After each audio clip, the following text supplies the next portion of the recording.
ለጎበኛው በዚህ ሰዓት መዋጮ የምታደርጉበት ግን 15 ሚሊዮን ብር ገቢ ያደርግላችኋል። ስለዚህ ውጭ ሀገር የሚገኙ ኮንታክታችሁ ከኛ ጋር በመገናኘት ገንዘቡን መረከብ ይችላል። እንደዚህ አይነት ስህተት ልሰራ ሰው አይደለም። እንግዲህ አውጥለኛ አዱል ስጠና ስህተት መስራት አለ መስራት አይደለም። እንዴት ነው? ምን እያልከኝ ነው ያለኸው? አሁን አንተም እኮ እየሰማኸኝ አይደለም ተክሌ? ያንን ብቻ አይደለም እና ሰምቻለሁ። እኔ እኮ ስለማውቀው ቦታ እኮ ነው እየነገርከኝ፣ ማስተዳደረው ቦታ እኮ ነው እየነገርከኝ ያለው። ማላውቀው እኮ አይደለም። እኔ ከርቀት የምከታተለው እኮ አይደለሁም። እናመሰግናለን። አጨብጭባ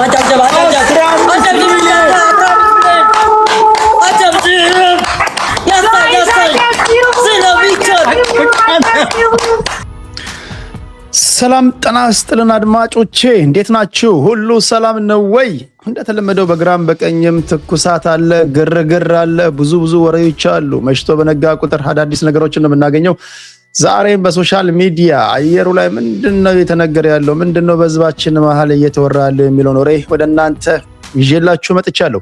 ዋና ነገሮችን ልንገራችሁ። ደብረ ብርሃን መጠለያ ጣቢያ ለሚገኙ ተፈናቃዮች ሲደረግ የነበረው ገንዘብ ማሰባሰብ ፕሮግራም እጅግ በደመቀና በወኔ የታጀበው ነው የሚጠናቀቅም።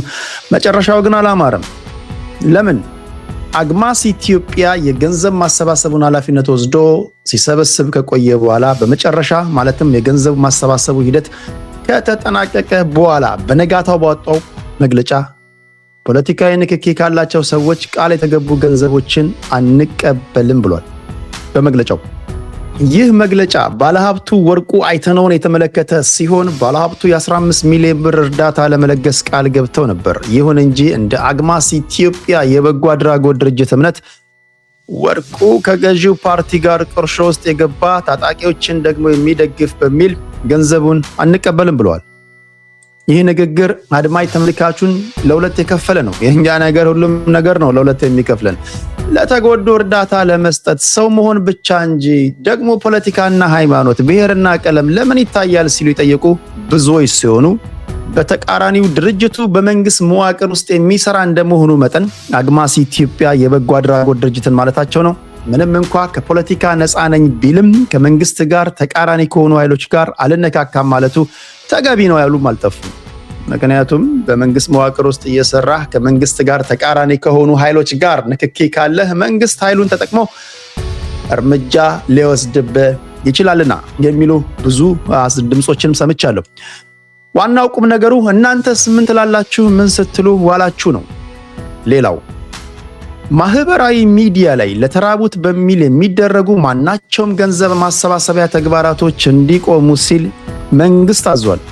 ገንዘብ ሰብሳቢዎች እዚህም እዛም የራሳችሁን፣ የዘመዶቻችሁን፣ የአጎቶቻችሁን አካውንት የተረጂዎችን ወይም ደግሞ ተጎጂዎችን እንርዳ በሚል አካውንቶቻችሁን ስትለጥፉ የነበራችሁ ሰዎች ያስደነግጣችሁ ይመስለኛል።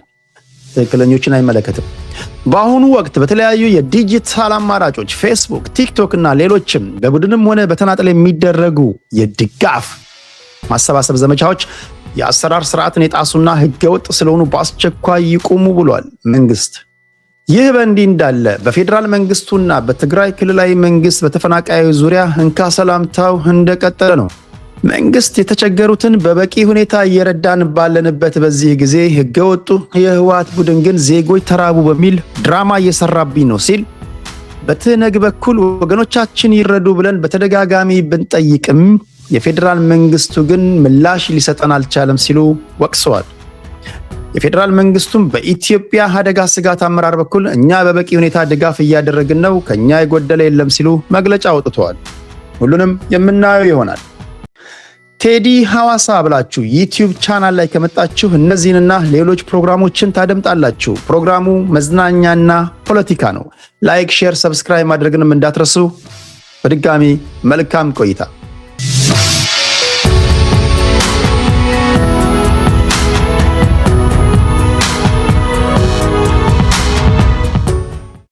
አለን። እንዴት ናችሁ? ሁሉ ሰላም ነው ወይ? ቴዲ ሐዋሳ የዩቲዩብ ቻናል ላይ የመጣችሁ አድማጭ ተመልካቾቼ ልባይ ምስጋና ይድረሳችሁ። እዚህ ጋር በስር በኩል አስቀምጬላችኋለሁ። ቴዲ ሐዋሳ ሚዲያን ለመርዳት የምትፈልጉ በፔይፓል ቴዎድሮስ ጌታሁን 593 መጠቀም ትችላላችሁ። ማደግ አለባችሁ፣ መስፋት አለባችሁ። ቴዲና ጓደኞቹ ብላችሁ ልቦናችሁ ያሳያችሁን ድጋፍ ብታደርጉን አስቀድመን ምስጋናችንን እናቀርባለን። ላይክ፣ ሼር፣ ሰብስክራይብ ማድረግንም እንዳትረሱ። ሚዲያ ያለ አድማጭ ተመልካች ድጋፍ የትም አይደርስምና እኛም እየሰፋን እንድንሄድ እንድታግዙን በዚህ አጋጣሚ ለመናገር እንወዳለን። ሁሉ ሰላም ነው? እንዴት ነው? ብዙ ነገሮችን እነግራችኋለሁ። ማህበራዊ ጉዳይ አለ፣ መዝናኛም አለ፣ ፖለቲካዊ ነክ ጉዳዮች አሉ። እነሱን አንድ ባንድ ወደ እናንተ አደርሳለሁ። መጀመሪያ ግን ለማሟሟቅ እንዲመቸኝ አንድ ነገር አሳያችኋለሁ። ሰርግ ላይ ብዙ ሰዎች የተለያዩ ባህሪያቶችን ያሳያሉ። አንዳንዱ ሰርግ ላይ ሱፍና ከረባት አድርጎ ሲሪየስ ሆኖ ሙሽሪትን ይዞ በዋንጫ ጽዋውን እየተጎነጨ ቁጭ የሚል ሙሽራ አለ፣ ሙሽሪትም አለች፣ ሰላም ነው ምናምን እያሉ። አንዳንዱ እስኪያለበው ድረስ ሙሽሪትን ተሸክሞ የሚጨፍር ሙሽራ አለ። ሙሽራውን አቁማ እንደፈለገች የምትጨፍር ሙሽሪት አለች። በሰርጋቸው ቀን በሰርግ ቀን ልዩ ነገሮች ይከሰታሉ። አንዳንዱ በሰርጉ ቀን ሚስቅ አለ፣ ሚያለቅስ አለ። በሰርጉ ቀን የተደባደበ ሙሽራ አይቻሉ። ተደባድቦ የተፈነከተ፣ ተደባድቦ የፈነከተ፣ ተደባድቦ የታሰረ፣ በሰርጉ ቀን ኳስ እያየ ያመሸ፣ በዛው ረፍዶበት ጓደኞቹ ቀስቅሰውት እንደገና እንደምንም ተሯርጦ የመጣ ሰው አውቃለሁ። በሰርጉ ቀን ማታውን በሰርጉ በማግስቱ ከሰርጉ በፊት በዋዜማው ላይ ሲቀመቅም አድሮ ጓደኞቹ እንደምንም አፋፍሰው ሻወር አስወስደውት አልበሰውት ሽቶ ምናምን አርከፍክፈውበት ለሰርጉ ያበቁት ሰው እንዳለ በታሪክ ምናምን ሰምተናል።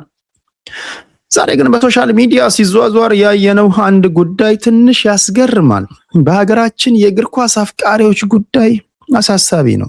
በዚህ ጉዳይ ብዙ ማውራት ያለብን ይመስለኛል። አሁን የእግር ኳስ አፍቃሪዎች ጉዳይ ልንወያይበት የሚገባ ነው።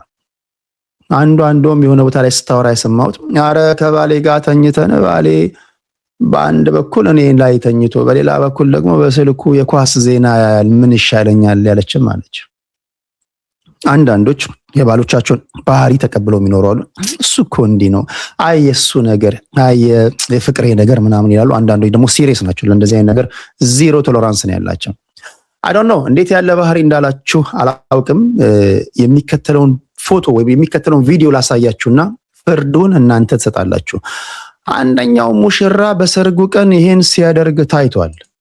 በኢትዮጵያ የማህበራዊ ሚዲያ ገጾች ላይ በሰፊው መነጋገሪያ የሆነ አንድ አዲስ የሰርግ ቪዲዮ። ሙሽሪት ናት ያቺ፣ ሙሽራው ነው። በሰርጉ ቀን አርሰናል ሲጫወት የአርሰናልን እንደምታውቁት አርሰናል በእንግሊዝ ፕሪሚየር ሊግ ካደረጋቸው 17 ጨዋታዎች 12ቱን አሸንፎ በሶስቱ አቻ ተለያይቶ 2 ተሸንፎ በ39 ነጥብ አንደኛ ደረጃ ላይ ይገኛል። ከተከታዩ ሲቲ በ2 ነጥብ ብቻ ነው ርቀት ላይ ያለው። ስለዚህ በጣም እያንዳንዱ የአርሰናል ጨዋታ በተለይ የአርሰናል ደጋፊዎች ከየቦታው የተነቃቁበት ጊዜ ነው። እያንዳንዱን ጨዋታ ይመለከታሉና ይሄም የአርሰናል ደጋፊ ነውና በሰርጉ ቀን እንዳጋጣሚ የአርሰናል ጨዋታ ነበረው። ያን እያየ ነው። አንዳንዶች የአርሰናል ደጋፊዎች ይሄን አይተው ይቆጣሉ፣ ይናደዳሉ ብላችሁ ተጠብቁ። ሲጀመር እሱ በሰርጉ ቀን አርሰናል እየተጫወተ ሲጀመር እሱ አርሰናል በሚጫወትበት ቀን እንዴት ሰረጋሉ አሉ።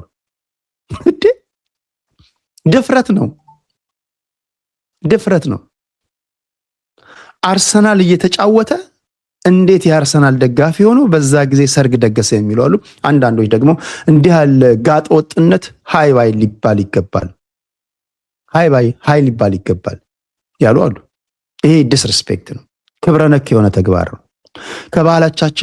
ከባህላችን ከወጋችን ከልማዳችን ያፈነገጠ ነው ያሉ አሉ። እናንተ ምን ትላላችሁ?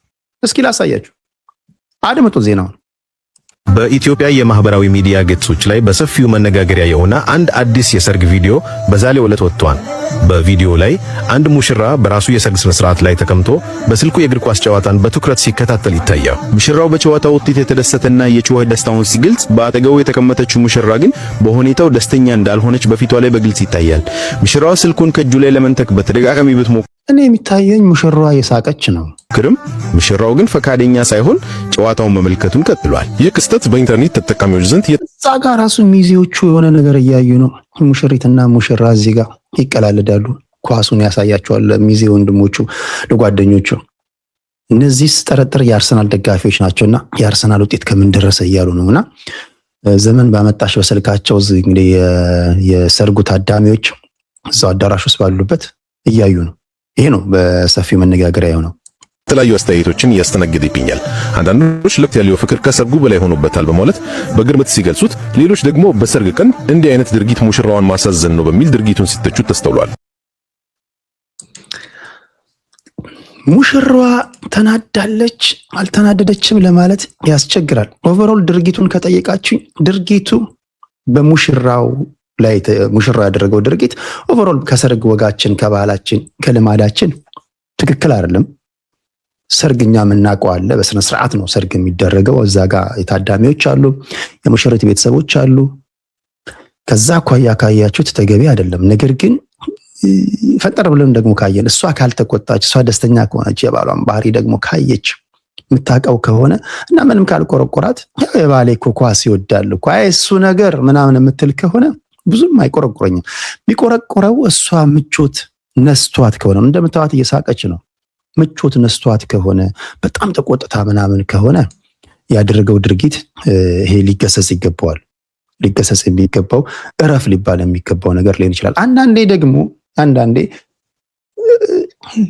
እሱ እግር ኳስ ተጫዋች ሊሆን ይችላል ወይ ቀንደኛ የአርሰናል ደጋፊ ሊሆን ይችላል። አንዳንድ ጊዜ እግር ኳስ አፍቃሪዎች ወይም ደግሞ እግር ኳስ ተጫዋቾችን ማግባት እንዲህ ላሉ ነገሮች ሊዳረግ ይችላል እና እኚህ ነገሮችን አይቶ ወይም ደግሞ ችላ ማለፏ እኔ አድርቄዋለሁ። ብዙም የተከፋች አትመስልም፣ እየሳቀች ነው። እዚህ አካባቢ እንደምታዩት ትስቃለች። እሷ ይኸው ለመንጠቅ ትሞክራለች፣ አልሰጥም ሲላት ትስቃለች። ይኸው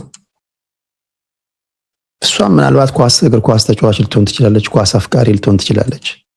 እሷ ምንም አልቆረቆራትም።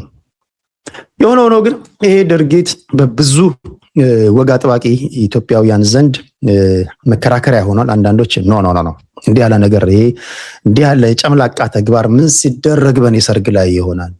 አንዷም አናቱን ብዬ ነው ለሁለት ምገምሰው ያለቻለች።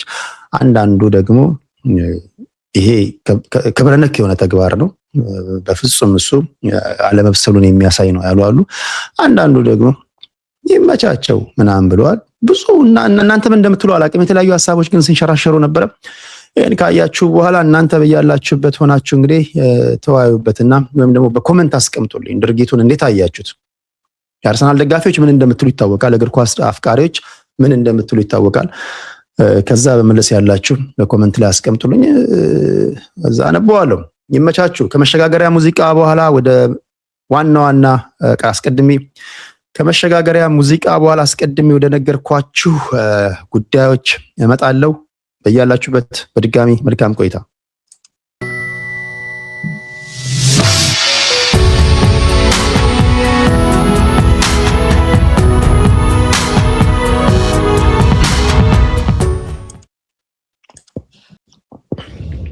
ወርቁ አይተነው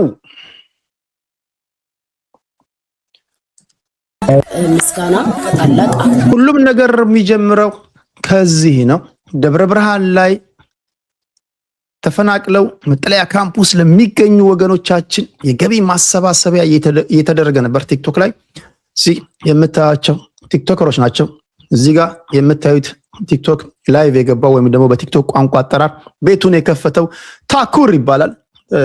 ታዋቂ ልጅ ነው፣ ቲክቶከር ነው። ደብረ ብርሃን ላይ የተፈናቀሉ ወገኖቻችንን ሄዶ አይቶ ነበርና ከህዝብ በመጣ ግፊት ይመስለኛልና ይሄ ሰው ገቢ ማሰባሰብ ጀመረ። ጊፍት ያላቸው በጊፍታቸው፣ ገንዘብ ያላቸው በባንክ አካውንት በቀጥታ ገንዘብ እየሰበሰቡ እያለ ድንገት አንድ ሰው መጣ። ይህ ሰው ወርቁ አይተነው ይባላል። ባለ ሀብት ነው። አሁን ተሰዶ የሚኖረው ጀርመን ሀገር ነው። ይህ ሰው መጥቶ ገንዘብ የተሰበሰበ ላለበት ቤት እዛ ስቴጅ ላይ ላሉ ሰዎች በቮይስ የተቀዳ መልእክቱን አስተላለፈ። ብዙዎቹን አሁን ድረስ ለሁለት ከፍሎ እያጨቃጨቀ ያለ ጉዳይ ነው የምነግራችሁ። ለማንኛውም አጠቃላይ ሂደቱ ምን ይመስል ነበር እስኪ ላሳያችሁ። ነው ይሄ ቮይስ የተላከልክ ከወንድማችንም ከአባታችንም ከጋሽ ወርቁ አይተነው ነው። ቮይሱን አሰማለሁ ለአንተም ለደብረ ብርሃን ላሉ ለተቸገሩ ወገኖቻችን ነው ቮይሱ። እሺ ላኪም አንድ ላይ ስሙት። እሺ እንደምን አለ ሰላም ነህ? መጀመሪያ ላደረከው ነገር በጣም ይሄ የባለሀብቱ የወርቁ አይተነው ድምጽ ነው። እዚህ ጋር ነው ቃል የገባው ምን ያህል ብር ነው? 15 ሚሊዮን ብር ነው። ለታኩርም የ5 ሚሊዮን ብር መኪና እንደሚገዛለት ቃል ገብቷል። ይሄ ነው ጉድ ያፈላው። እስኪ አድምጡት። አመሰግናለሁ። በመቀጠል ወርቁ ፋውንዴሽን እስከ 200 ሚሊዮን ባጀት ይዟል ለዚህ ለተቸገሩ ኢትዮጵያውያኖች ለመርዳት። አሁን አንተ የደለጎበኛው በዚህ ሰዓት መዋጅብ የምታደርጉበት ግን 15 ሚሊዮን ብር ገቢ ያደርግላችኋል። ስለዚህ ውጭ ሀገር የሚገኙ ኮንታክታችሁ ከኛ ጋር በመገናኘት ገንዘቡን መረከብ ይችላል። እናመሰግናለን። አጨብጭባ 15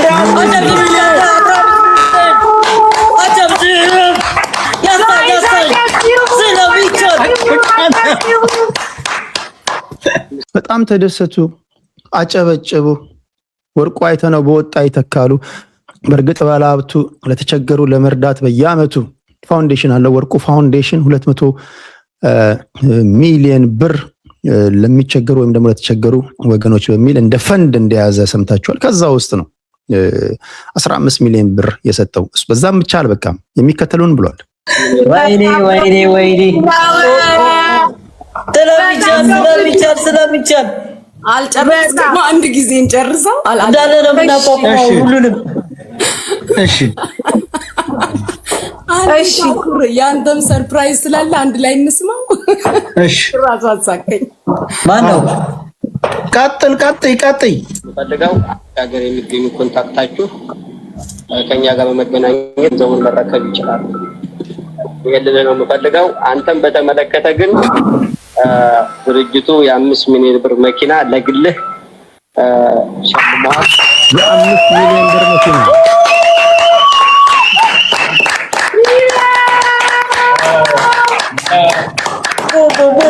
ቦም ሻካላካ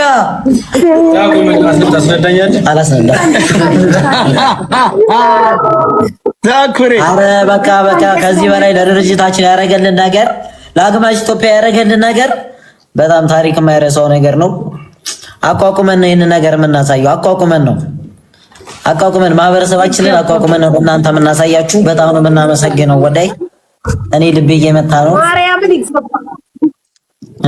ውዴ ቀጣለ እንዴ ቀጣለ ጋይስ ቮይሱን ልጨርሰው። ይሄንን ነው ቃል የገባላቸው።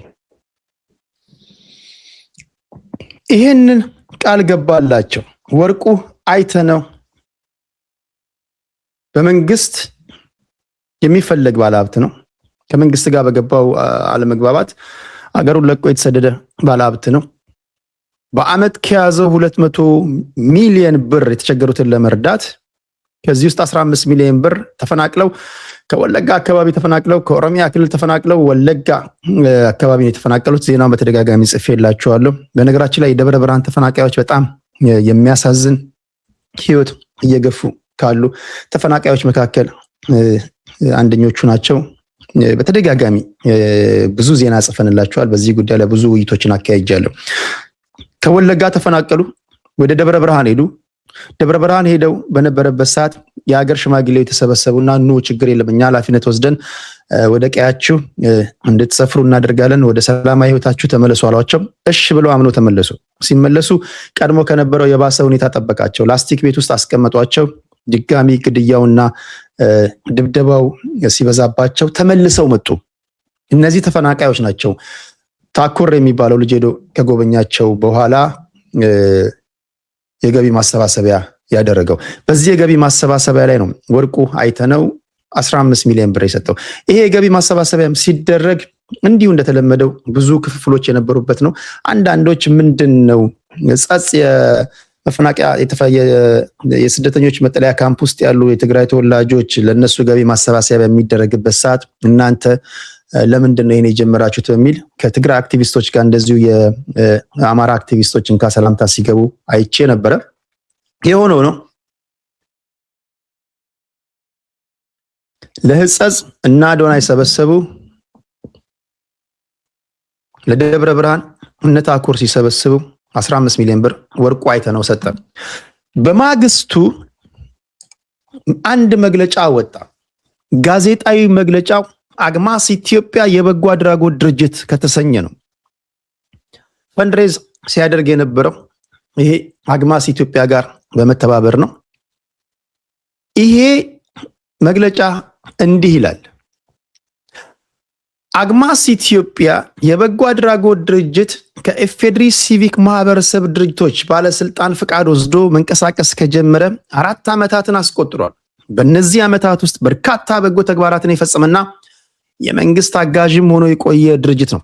በተለይም ተፈናቃይ ወገኖች ጋር በተያያዥ ዘርፈ ብዙ ስራዎችን በዕለት ደራሽ ድጋፍና በቅርቡ ደግሞ በደቡብ ወሎ ሀርቡና ደጋን መጠለያ ካምፖች የዘላቂ መፍትሄ መርህን በመከተል በርካታ ወገኖችን እያደራጀ ወደ ስራ አስገብቷል። አግማስ ኢትዮጵያ እያንዳንዱን ስራዎች ሲሰራ በየአካባቢው ከሚገኙ የመንግስት መዋቅር ጋር የፕሮጀክት ስምምነት ፕሮጀክት አግሪመንት በመፈራረም ነው። ልብ በሉ።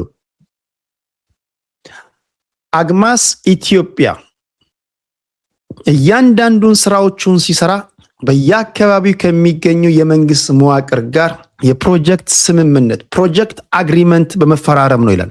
ይሄን ለምን እንዳልኳችሁ 2 ጊዜ ለምን እንዳነበብኩኝ ተመልሼ መጥቼ ነግራችኋለሁ። መግለጫው ላንብብላችኋለሁ።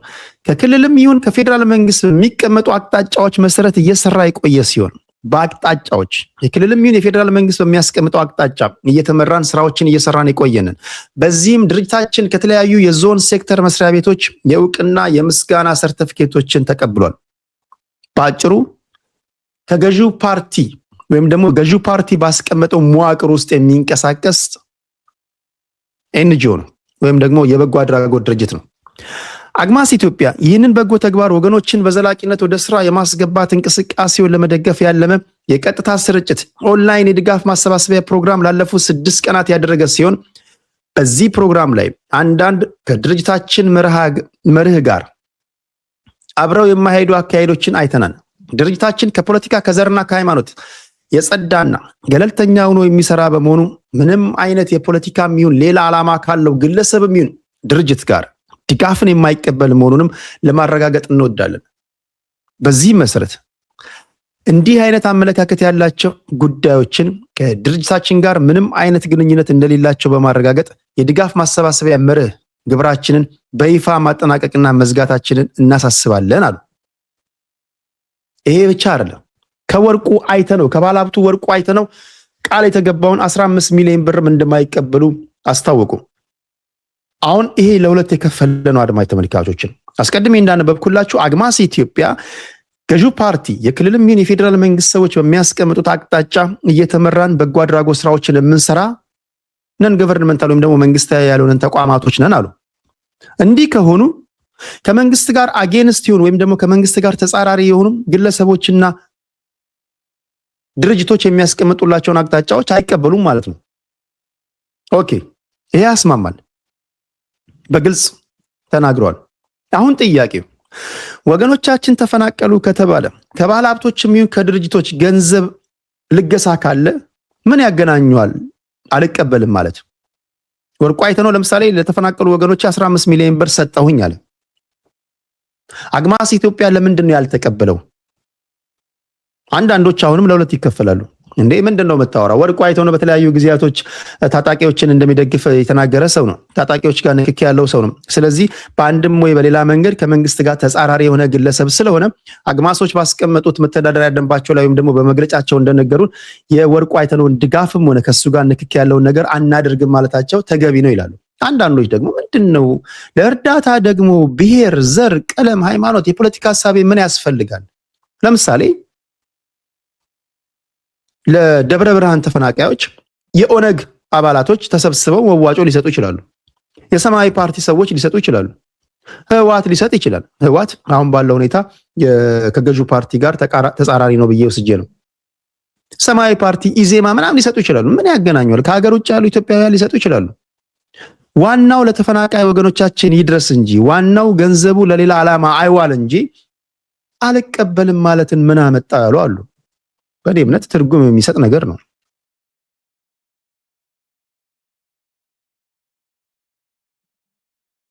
ነጭም ይስጥ ጥቁርም ይስጥ አበሻ ይስጥ አንድ አፍሪካ ይስጥ ባለ ሀብት ይስጥ ደሃ ይስጥ ኢንቴንታቸው የተቸገሩት እንዲረዱ ከሆነ አልቀበልም ማለትን ምን አመጣው?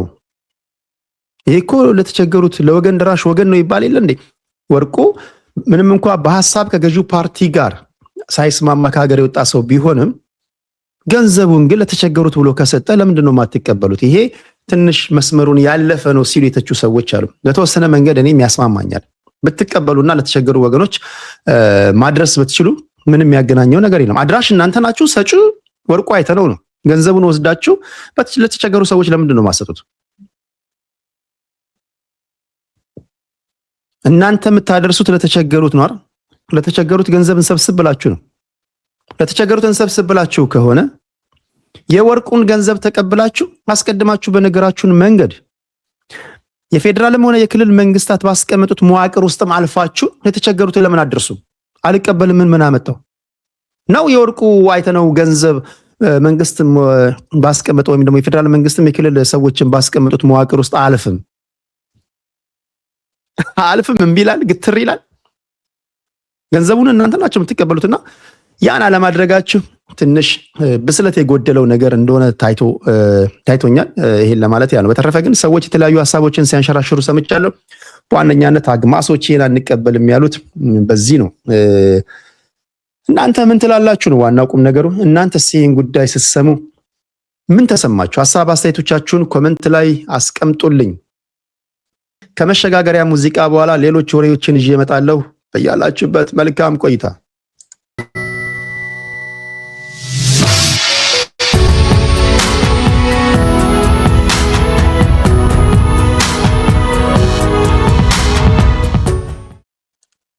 ተመልሻለሁ አድማጮቼ። ቴዲ ሐዋሳ ሚዲያ ለመርዳት የምትፈልጉ በፔይፓል @ቴዎድሮስ ጌታሁን 593 መጠቀም ትችላላችሁ። ሚዲያችን ያለ አድማጭ ተመልካች ድጋፍ የትም አይደርስምና ብዙ ዓላማዎች አሉን፣ ብዙ ራዕዮች አሉን።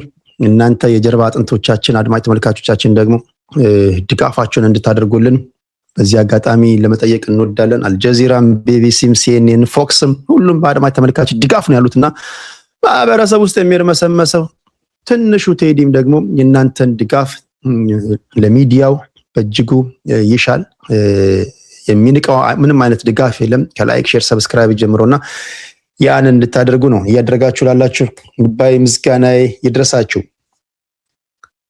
ሌላኛው በማህበራዊ ሚዲያ የሚደረጉ ማናቸውም የገንዘብ ማሰባሰቢያ ዘመቻዎች እንዲቆሙ ሲል መንግስት ማስጠንቀቂያ ያዘለ መልእክቱን አስተላልፏል። ዜናው ይሄ ነው። በማህበራዊ ሚዲያ የሚደረጉ የገንዘብ ማሰባሰብ ዘመቻዎች ያለ አንዳች ቅድመ ሁኔታ እንዲቆሙ ተብሏል። የኢትዮጵያ አደጋ ስጋት አመራር ኮሚሽን በሰብአዊ ድጋፍ ስም በማህበራዊ ሚዲያ የሚደረጉ ያልተፈቀዱ የገንዘብ ማሰባሰብ እንቅስቃሴዎች በአስቸኳይ እንዲቆሙ አሳስቧል። ያልተፈቀዱ ካለ የሚፈቀዱ አሉ ማለት ነው። የኮሚሽኑ ኮሚሽነር ዶክተር ሽፈራው ተክለማርያም በሰጡት መግለጫ በአሁኑ ወቅት በተለያዩ የዲጂታል አማራጮች በፌስቡክ፣ ቲክቶክ እና ሌሎችም በቡድንም ሆነ በተናጠል የሚደረጉ የድጋፍ ማሰባሰብ ዘመቻዎች የአሰራርን ስርዓትን የጣሱና ህገወጥ መሆናቸውን ገልጸዋል። ሁሉንም በአንድ መውቀት ተገቢ አይደለም። ሁሉንም በአንድ ማወደስም ተገቢ አይደለም። አንዳንዱ ከልቡ ለመርዳት ገንዘብ ይሰበስባል። አንዳንዱ ከሰበሰበው ገንዘብ 5% የሚያደርሳለ፣ 95ቱን ኪሱ የሚከታል። አንዳንዱ ከሰበሰበው ሙሉን የሚያደርሳለ። ልብና ኩላሊትን የሚመረምረው እግዚአብሔር ነው። መንግስት ደግሞ ልብና ኩላሊታችሁን መመርመር ባልችልም ህግ ማውጣት እችላለሁ። ስለዚህ ለምን ዓላማ ገንዘብ እንደምትሰበስቡ ስለማላውቅ እንዲህ ያሉ በገፍ በግለሰብም በቡድንም የሚደረጉ የገቢ ማሰባሰቢያ በፌስቡክ በሶሻል ሚዲያ የሚደረጉ በቲክቶክ የሚደረጉ ገንዘብ ማሰባሰቢያ ሂደቶች ይቁሙልኝ ብሏል። ስጠረጥር ምናልባትም አንዳንድ ገንዘብ ሰብሳቢዎች የሚሰበስቡት ገንዘብ ብዙ እየሆነ ነው። እነዚህ ብዙ ገንዘቦች ደግሞ ምናልባት የተለያየ ኢንተረስት ባላቸው ግሩፖች፣ ግለሰቦች ተጠልፈው ለታጣቂዎች ሊደርሱ ይችላሉ፣ በተለያየ ሽብር ተግባር ላይ ላሉ አካላቶች ሊደርሱ ይችላሉ የሚል ስጋት አድሮበት ሊሆን ይችላል። አንደኛው መላምት ነው። እኔ ከፈቀድኩት እኔ ልቆጣጠረው ከማልችለው መንገድ ውጪ የሚደረጉ የገንዘብ ማሰባሰቢያ ሂደቶችን እከለክላለሁ። እንደ አንድ ሀገርና ሕዝብን እንደሚያስተዳድር መንግስት ይሄን ማቆም አለብኝ ብሎም ሊሆን ይችላል። ህግና ስርዓትን በተከተለ መንገድ ምን ያህል ተሰበሰበ፣ ምን ያህል ውስጥ በአግባቡ ለተቸገሩትና ለተጎጂዎች ደረሱ የሚለውን ማጣራት ስለምፈልግም ነው ብሎ ሊሆን ይችላል። ስለዚህ መንግስት ከተለያዩ ነጥቦች በመነሳት ነው ይሄን ህግ የሚያወጣው። ባክግራውንድ ልቀይርላችሁ። አንዳንድ ጊዜ ለአይናችሁ ሻወርም መጠንቀቅ አለብኝ። አሪፍ ባክግራውንድ ይመስለኛል። ይሄም አሪፍ ነው። እስቲ ይሄ ይሻላል። ስለዚህ መንግስት ከተለያዩ ነገሮች አንግሎች በመነሳት እንዲህ ያሉ ነገሮችን ሊያወጣ ይችላል። በዋነኛነት ኮሚሽኑ ይፋ የድጋፍ ጥሪ ባላቀረበበት ሁኔታ ህዝብን በማሳሳት ለግል ወይም ላልተገባ ዓላማ ገንዘብ የሚያሰባስቡ አካላት ከድርጊታቸው ሊታቀቡ ይገባል ሲልም ጥብቅ የሆነ ማሳሰቢያ ነው የሰጠው። ስለዚህ በሶሻል ሚዲያ የሚደረጉ በቡድንም ሆነ በግል የገንዘብ ማሰባሰቢያ ሂደቶች እንዲቆሙ ተብሏል። ያው ብዙዎቻችሁ እንደምታውቁት ሶሻል ሚዲያ ላይ ዛሬ ቲክቶክ፣ ፌስቡክ ላይ እና የተለያዩ ፕላትፎርሞች ላይ እብዱም ጤነኛውም አለ። ለራሱ እርዳታ የሚያስፈልገው ሰውዬ የተቸገሩትን እንርዳ ይላል። እርዳታ መጀመር ከጀመረበት ቀን በኋላ ደግሞ መጻጉ ሰውነት የነበረው አመዳም የነበረው ሰውዬ በአንዴ ወዛም ሆኖ በአንዴ ወዱ ወደ ጀርባው የተጣበቀው ሰውዬ ቦርጫም ሆኖ አይታችሁታል። ራሳቸውም ይናገራሉ። በአንድ ወቅት እርዳታ ሰብሳቢዎች ጉዳይ ላይ ስናወራ ሰምታችኋልና አስቸጋሪ ነው። አንዳንዱ ችግር ካጣ ችግር ይፈጥርና ገንዘብ ይሰበስባል። ለምሳሌ ከዚህ ቀደም ለታመሙ ይሰበስብ የነበረው ሰዎች የታመሙ ሰዎች ሲጠፉ ጤነኞችን እንደ ታማሚ አክት እንዲያደርጉ አድርገው ገንዘብ የሚሰበስቡ ሰዎች አሉ። አንዳንዱ 10,000 ሰጠው ብሎ 9,000 ኪሱ ከቶ 1,000 አሳይቶ 9,000 ላፍም ያደርጋል። አስቸጋሪ ነው። እርዳታ በዋነኛነት ከተረጂዎች በላይ እርዳታ ሰብሳቢዎችን እያበለጸገ ነው ስትሉ እናንተ ናችሁ ቅሬታ የምታሰሙት። በዚህ ማለት ለህሊናቸው የሚሰሩ አንድም ወይም ሁለትም አይጠፉም። እንዲህ ያለ በሚሊዮን ደረጃ ግን ገንዘብ ሲሰበሰብ መንግስት ደግሞ ደንገጥ ብሎ አይ እንዲህ ያለ ነገር እንዴት ነው ምናምን ብሎ ህግ ቢያወጣ ብዙም የሚገርም አይመስለኝም። ባይሆን ህግና ስርዓት ማስቀመጥ አለባችሁ ቶሎ ብላችሁ። እርዳታ ሰብሳቢዎች የሰበሰቡትን ገንዘብ ለታለመለት ዓላማ በአግባቡ ያደርሳሉ ወይስ አያደርስም የሚሉትን ነገር የራሳችሁን ሰዎች አስቀምጣችሁ ወይም ደግሞ ገለልተኛ የምትሏቸውን ሰዎች አስቀምጣችሁ ክትትል ብታደርጉ የተሻለ ይመስለኛል እንጂ ሰዎች ሶሻል ሚዲያን በመጠቀም ገንዘብ ለተቸገሩት አይሰብስቡ ብሎ በደፍናው ህግ ማውጣት እንደኔ እምነት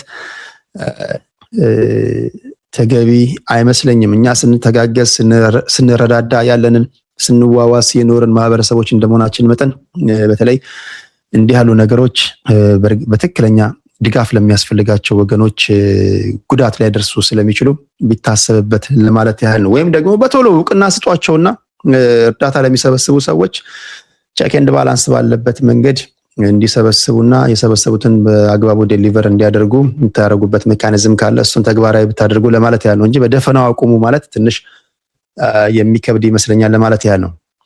ከዚህ ጋር በተያያዘ የትህነግ ቡድን የፌዴራል መንግስት በትግራይ ክልል መጠለያ ማዕከላትና በልማት ሴፍቲኔት መርሃ ግብር የሚያቀርበውን ሰብአዊ ድጋፍ ለተፈለገው ዓላማ እንዳይውል እያደረገ እንደሚገኝም የሰሞኑ ህጻጽ መጠለያ ጣቢያ ማስረጃ ነው ብሏል።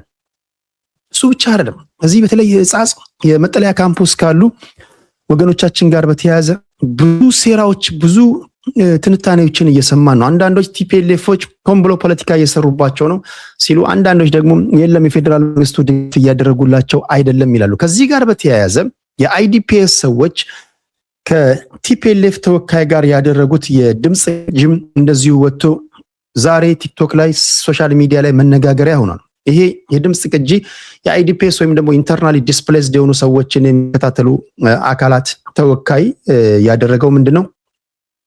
ተፈናቃዮችን መጎብኘት አለብን ይሏል። የአይቲፒኤልኤፍ ሰው ደግሞ የለም እኛ ሳንፈቅድ መጎብኘት አትችሉም፣ እነሱን ሆን ብለን ያስቀመጥናቸው ለራሳችን ዓላማ ነው ያስቀመጥናቸው እያለ ሲሟገቱ የሚያሳይ ነውና ዛሬ በሰፊው መነጋገሪያ የሆነው ይሄ በተቀርጾ የወጣውን ድምጽ ላስደምጣችሁ። ለፍጹ ይሰማል? አሁን ይሰማል። ተክላይ እንዴት ነህ? መልካም እግዚአብሔር ይመስገን። እንዴት ነህ? አለን። ያው ከገብሬ ጋር ተነጋግረናል ጠዋት። አንተንም አገኘሃለሁ ወደ በኋላ ብዬ ነበረ። አሁን ደወልክ በአጋጣሚ። በቃ ማውራት እንችላለን። አሁን ገና ከስብሰባ ወጣሁኝ። ብዙ ስብሰባ ነው። መልካም። አይ ነግሮኛል ጠዋት ተገናኛችሁና ጉብኝት የሚደረግበት ቦታ የመረጣችሁት የማይድሙ እሱ መታየት የሚገባ ቦታ አይደለም። ምን መሰለህ የታሰበው ላይ እሱን ዋና እንደውም እሱ ነው መታየት አለበት። አላማው ምን መሰለህ እኛ ያሰብነው እኛ ምን መሰለህ ያሰብነው እንዲያየውና ዋና በቃ በዋናነት መፍትሄ የሚባለው መመለስ አለባቸው የሚለውን ለማሳየት ነው። አንደኛ እሱ ነው የመረጥነው። ተክላይ ወደ ሀገራቸው ወደ መጡበት ሀገራቸው በሰላም ይመለሱ የሚለውን ሜሴጅ ለማሳየት ነው እሱ ቦታ የተፈለገው። አይዲፒ የሚባለው በቃ ወደ ቤታቸው መግባት አለባቸው። ወደ ምዕራብ ትግራይ ወደ ኦሪጂናል መኖሪያቸው መመለስ ነው ያለባቸው። እዚህ መኖር የለባቸውም ነው መልእክቱ። ገብቶሃል አይደለ? አምባሳደሩ እንደዚህ እንዲል ነው እኛ የምንፈልገው። ትርጉም የለውም ነው የምልህ ያለሁት።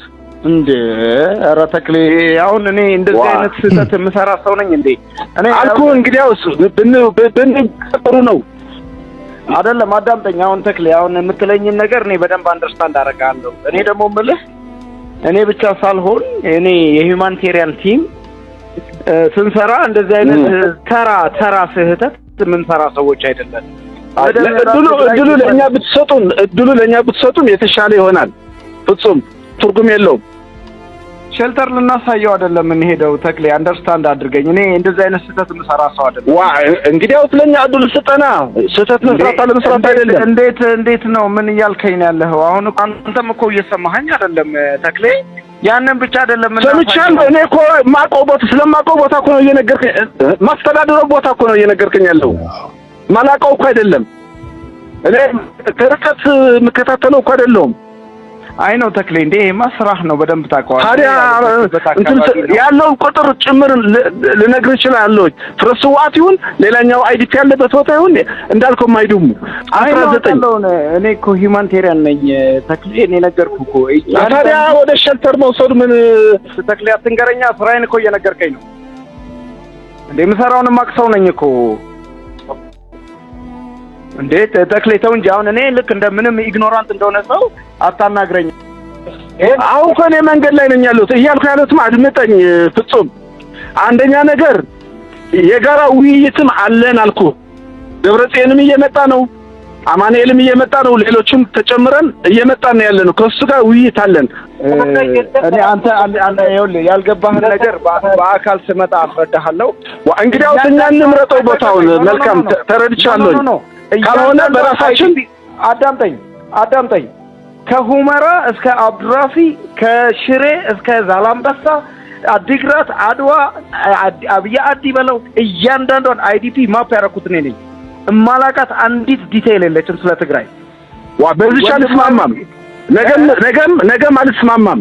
እኛ አልመረጥነውም። ወደ ሸልተር ነው እየሄድክ ያለው ትክክል አይደለም ብዬ ደግሞ ነግረዋለሁ። ችግር የለውም። መብትህ ነው። የፈለከው መናገር ትችላለህ። መልካም በቃ ቆይ ኖ እንደዚህ መልካም ብላ ጨርስም። ይኸውልህ ታዲያ ተክላይ ይሄ ሌላ ነገር ነው። ይሄ ያንተም ይሄ መልእክቱ ሌላ ነው የሚያስተላልፍልኝ ለኔም ጭምር። ስለዚህ ትክክል አይሆንም፣ አልቀበለውም። ወደዛም ሄድም በቃ እንደዛ ነው ልልህ የምችለው። ስንት ሰዓት ነው አንተ የምትገባው ሽሬ? መንገድ ላይ ነኝ ያለሁት። ስንት ሰዓት ትገባለህ ንገረኝ። እዛ 12 ደርሳለሁ። መድረሻ 12 መድረስ ነው። ይኸው 4 ሰዓትም ግባ 5 ሰዓት ላይ እመጣለሁ፣ አገኘሃለሁ። ተክሌ አንድ ነገር ልንገርህ። ስለ ትግራይ የሚያመኝ ሰው ነኝ። ደህና እኔ በዛው የግምገማ ወደ ግምገማ አልገባም።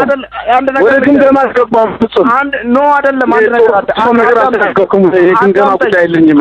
አዳምጠኝ። ካንተ በላይ ምናምን ማለት አያስፈልግም ብዬ ነው። አዳምጠኝ። ብቸኛ ምግብ ወደ ትግራይ ማስገባ የነበርኩት እኔ ነኝ።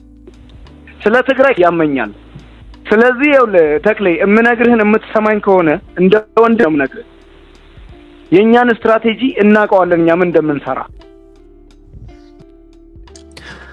እንግዲህ የተክላይንና የፍጹም የአይዲፒ ተወካይ ነው። ኢንተርናሊ ዲስፕሌስድ የሆኑ ሰዎች ተወካይ ነው። ተፈናቃዮች ወደ ቤታቸው እንዲመለሱ እንስራ ባካችሁ ፍቀዱልን ብሎ ተክላይን ሲያናግረው ተክላይ የቲፒኤልኤፍ ተወካይ ነው። የለም እነዚህን ተፈናቃዮች እኛ እንፈልጋቸዋለን፣ ሆን ብለን ያስቀመጥናቸው፣ እንዲሁ መተህ ልትመልሳቸው አትችልም የሚል ምላሽ ነው የሰጠው። እንደምታውቁት በቲፒኤልኤፍ በኩል ምዕራብ ትግራይ እያሉ ነው የሚጠሩት። ከወዲህ ወገን ደግሞ ያሉ በአማራ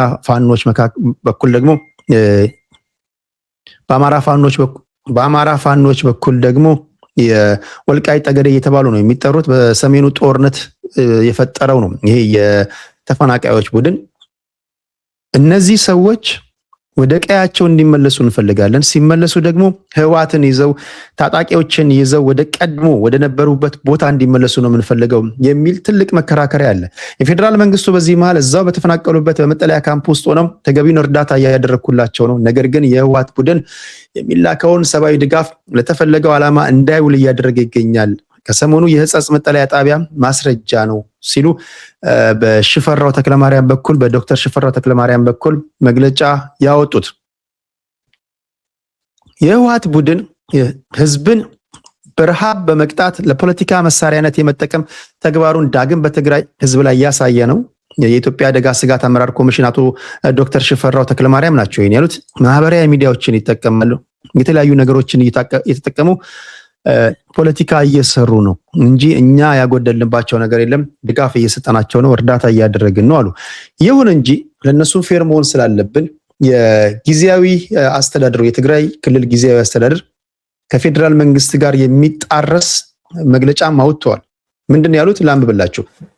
በትግራይ ጊዜያዊ አስተዳደር ለአደጋ ስጋት አመራር ኮሚሽን በላከው ደብዳቤ በክልሉ ተፈናቃዮች ስላሉበት ሁኔታ ደግሞ ደጋግሞ ማሳወቁን አመልክቷል።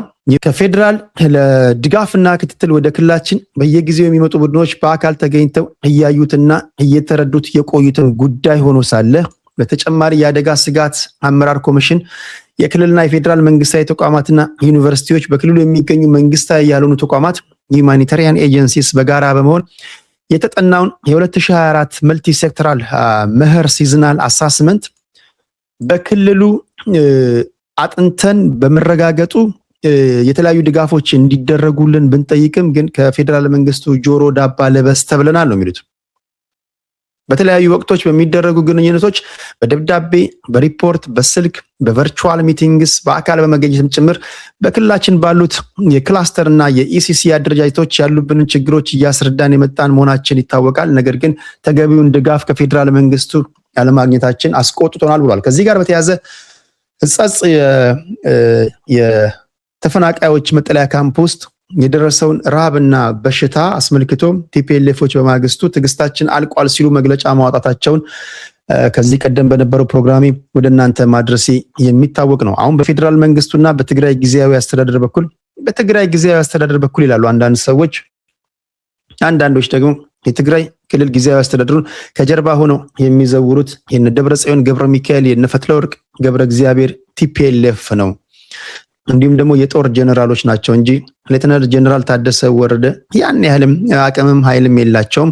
ቲፒኤልኤፎችን ደግሞ ከጀርባ የሚሾፍሯቸው የሻዕቢያ ፖለቲከኞች ናቸው የሚሉ መከራከሪያ ነጥብ ያላቸው ሰዎች አሉ። የሆነ ሆኖም በተፈናቃዮች ጉዳይ የፌዴራል መንግስቱና የትግራይ ክልል ጊዜያዊ አስተዳደር ሰዎች ቲፒኤልኤፍን ጨምሮ የገቡትን ሰጣ ገባ ነበር ለእናንተ ያቀረብኩላችሁ። አድማጭ ተመልካቾቼ የዛሬው ፕሮግራም ይህን ይመስል ነበር።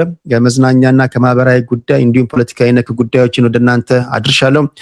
ነገ ነፋሱ የሚያመጣውን ፖለቲካዊና ማህበራዊ ጉዳዮችን ወደ እናንተ እንደማድረስ ቃል በመግባት ቴዲ አዋሳ ሚዲያን ላይክ፣ ሼር፣ ሰብስክራይብ ማድረግን እንዳትረሱ እያልኩኝ ቴዲ አዋሳ ሚዲያንም እርዱ እያልኩኝ በፔይፓል @ቴድሮስ ጌታሁን 593 እየተጠቀማችሁ ማለት ነው ዛሬ ያለኝ ፕሮግራም በዚህ የማጠናቀቅ ይሆናል። በላይክ ሼር ሰብስክራይብ አብራችሁ ለነበራችሁ የተለያዩ ድጋፍም ለምታደርጉ በሙሉ ልባዊ ምስጋናዬ ይድረሳችሁ። በሚቀጥለው እስክንገናኝ እግዚአብሔር ከክፉ ይጠብቃችሁ። ቻው ቻው።